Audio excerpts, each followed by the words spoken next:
UEFA's financial fair play, has it had its day? I'm Guy Clarke. Welcome to the agenda here on the Blood Red channel as we get set to talk through football's finances and what UEFA are planning and how it could impact Liverpool. Here to bring the expertise and to explain what European footballing governing body is planning to introduce and why it could see FFP as we know it rewritten.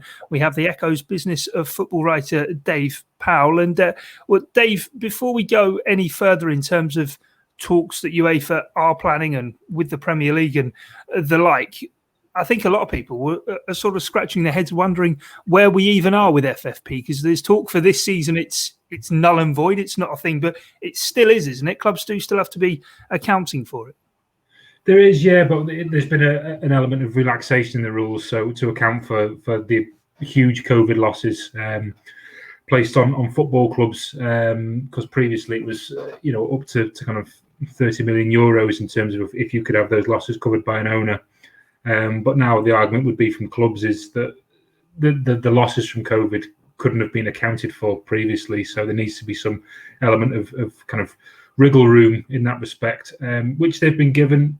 I imagine that'll probably kick over into next season as well, or until we get kind of revised plan for FFP rules. But they've been called into question, for a long time now. We've had them since they were initially floated in 2009, and then 2011 they actually kind of got introduced. So they've been in situ now for about 10 years, and they're not to everyone's liking. I mean, they have been served a purpose in terms of kind of helping European football in the main to kind of live a bit more within its means. But the reality is, as we've seen previously, there's always kind of ways and means to kind of get around the situation. We've even in the kind of era of FFP, we've still had Paris Saint-Germain pay 222 million euros for Neymar, and talking about offering kind of €500,000 a week plus for wages. So ultimately,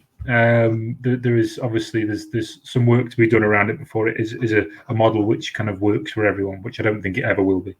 No, I was going to say, you sort of got things split in two camps, haven't you? You've got sort of the likes of the Red Bull clubs who've cleverly worked it and player traded successfully and done well with that. But then you've other clubs, AC Milan for one, sort of spring to mind in terms of even being given sort of restrictions in terms of competition. But you've written a story for the Echo, 4 major changes that could well be on their way to FFP. Is this going to be an end of financial fair play, or after 10 years, is it just sort of a revision of what the stipulations and actually what constitutes financial fair play?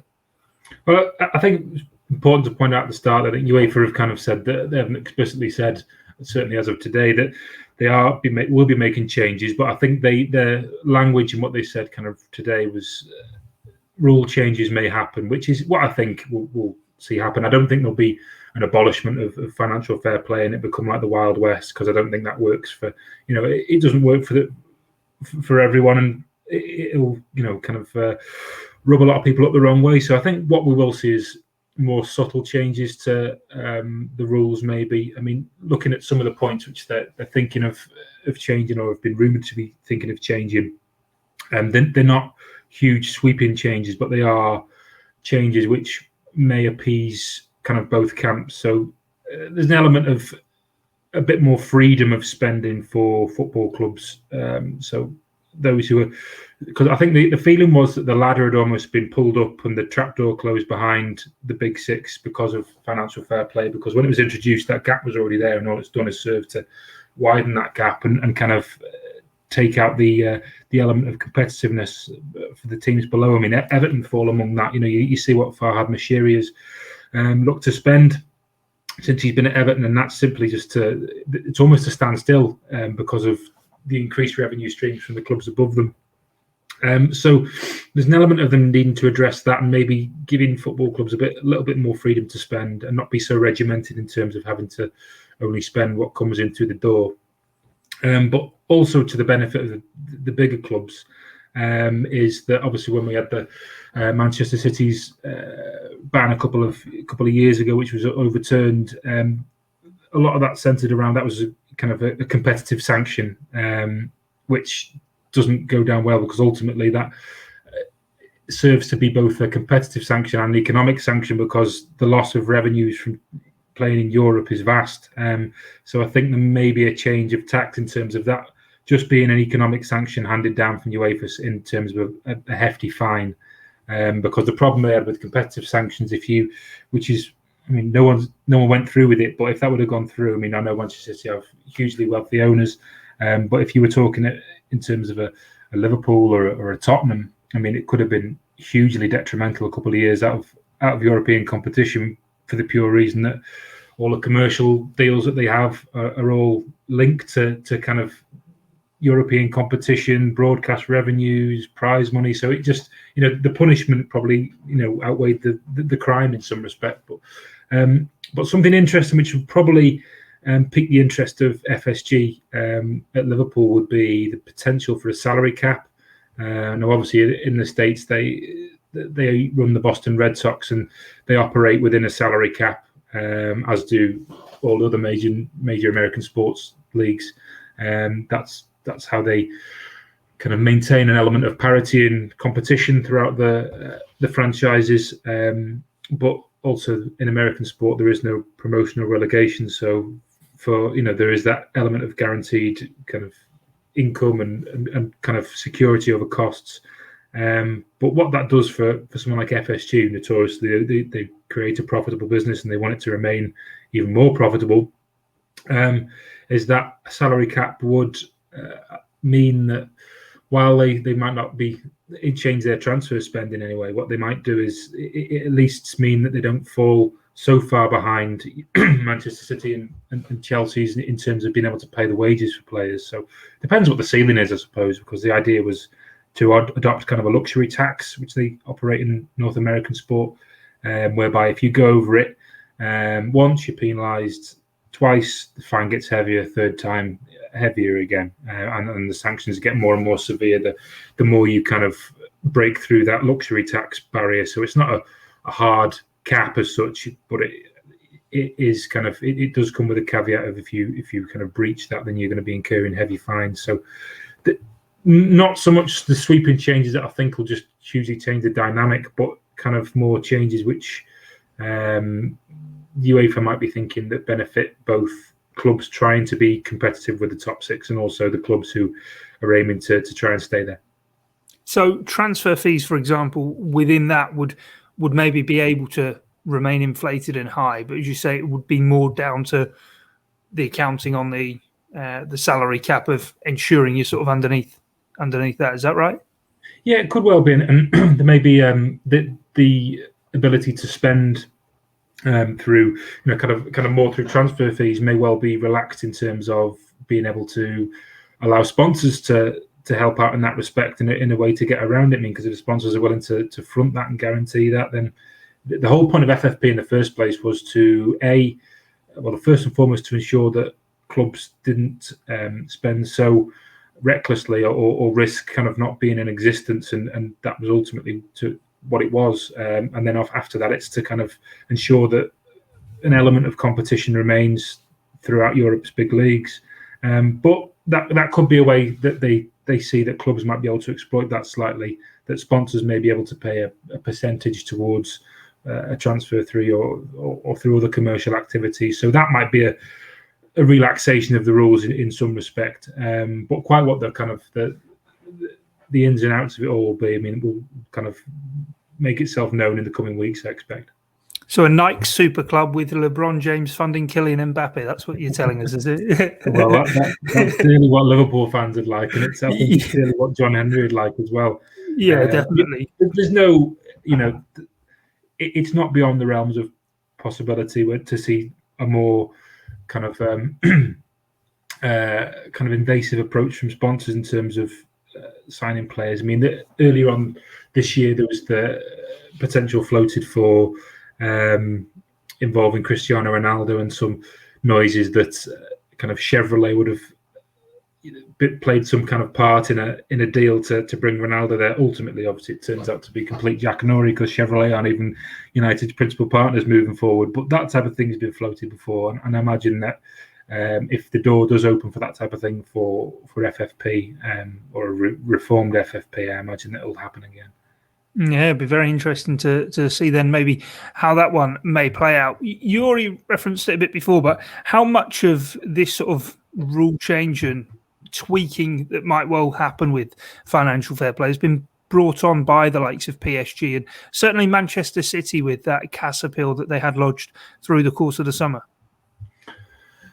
Yeah, I think that the CAS judgment was a slap in the face for UEFA, if anything, because it was ultimately UEFA tried to enforce their rules, and it got slapped down, and that I think UEFA took that quite badly, and I think it's probably emboldened them to try and find a workable solution where they feel like they have ultimate control over what happens, as opposed to handing out sanctions and then clubs managing to get them overturned through the kind of court of arbitration.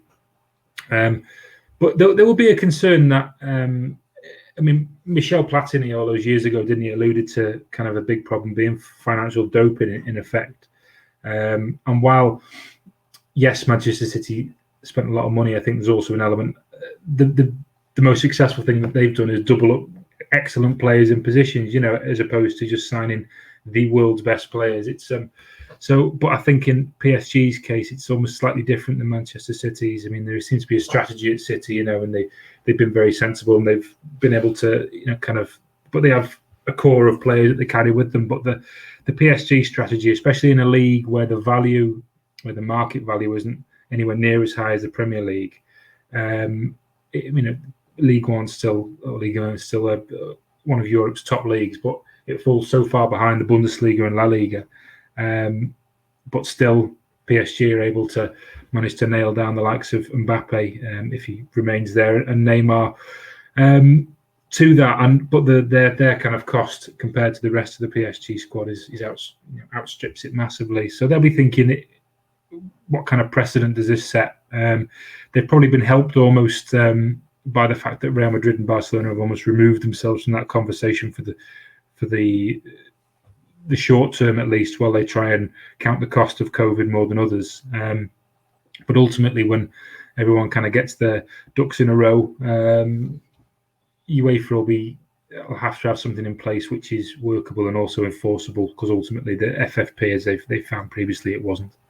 Yeah, no, certainly. Before we go then, just to sort of round things off, I suppose this is reform as opposed to revolution for FFP. What sort of timescale maybe are we looking at in terms of, will it affect Liverpool maybe in the summer? And just finally on that point, and what we spoke about on transfer fees before, despite all of these changes may well happening, FSG still very much with their hands on the till at Liverpool. It's not a case of opening the safe and unlocking the war chest, is it? I don't think, I don't envisage a period in time where that will happen without it being underpinned by player sales. I just don't. It's not a model which they have kind of shown any kind of wavering towards, even with the Red Sox or anything like that. I think their approach, they have a strategy in place, and they have the pieces in place in terms of backroom staff to try and deliver that. I don't think it will make an immediate impact, because Liverpool's aren't linked to transfer spend. So I mean, the ability to spend more when you don't spend hardly anything as it is kind of a moot point, or mute point rather. So it's I think for Liverpool the biggest thing will be when it comes to maybe engaging with players who are in a position in the contract which is maybe a year or so to go, where they don't have to pay big fees, and then they're able to kind of stay under the salary cap and be able to compete with the likes of City and PSG, depending what the limit is, of course. So it doesn't mean that just because you can't afford the transfer, or the transfer fee is prohibitive, you can't pay the wages. So there's a lot of questions to be answered around this, but yeah, ultimately I think the salary cap will be something which FSG welcome, because it gives them, in the main, I think American owners in particular like the idea of certainty over cost, as well as kind of we see it with the Champions League reform. In FSG are big pushes for that, same as United, because they want to further maximise their ability to generate revenue, but at the same time they like to have some kind of element of security over what goes out the business as well. So if they know that they're never going to have to spend more than X to compete with City or Liverpool the following season. It means they can budget better, and also that they know that they're, if they stay below the salary cap, they're not going to incur any kind of major sanctions. So I think it gives them a bit more clarity. But I don't think it'll be a game changer for Liverpool. I do think that if the door is kicked open to allowing a bit more outside influence in terms of the transfer market, I think the team it's likely to benefit most in the Premier League would be Everton. Yeah, interesting then to see what does happen. We'll stick across all of what Dave's writing on the Liverpool Echo website. Our Business of Football writers, still plenty to happen then with UEFA and their financial fair play reforms. That's it from us here on this edition of The Agenda. Do check out Dave's new The Bottom Line podcast as well. The first episode with Paul Wheelock talking all about the Redbird Capital investment into Liverpool. Very interesting listen indeed. But from myself, Guy Clarke, and Dave Powell, thanks for joining us here on this edition of The Agenda. It's bye for now.